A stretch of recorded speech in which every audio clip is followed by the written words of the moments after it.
Meanwhile, Turkish officials have met with the Israeli delegation in Ankara for the first round of compensation talks for the victims' families. It's a step towards normalization of relations, but as our correspondent Nadir Devlet reports from Istanbul, challenges lie ahead. A U.S. brokered apology by the Israeli Prime Minister Benjamin Netanyahu took place last month and was the first required step by Turkey for the normalization process to begin. While officials of the two countries continue their talks, families of the victims criticize the Turkish government for talking about compensation before the embargo is lifted in Gaza. Deputy Prime Minister of Turkey Bülent Arınç held a press conference and emphasized that no specific deals had yet been discussed, and asked the families of the victims to trust the government. I know that some of the victims' families have held a press conference in front of the ship. I ask of them not to make any statements that can create polemics. Trust your government. What are doing the right thing? Compensation is an individual right.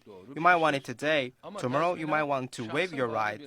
But this is about you, your rights. In a ship that carried 500 people, it's not right for anyone to prevent someone else from their right of compensation.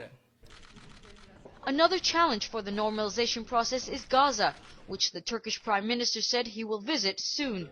However, U.S. Secretary of State John Kerry, in a recent press conference, suggested Turkey to refrain from such a visit during critical times. Nadir Devlet, an international relations professor, says that the U.S. is cautious and tries to prevent any new conflicts that may create even more instability in the region. American Foreign Minister or State Secretary Kerry told or suggested Erdogan not to visit Gaza in this period, which means America doesn't want to create a new conflict situation in Middle East.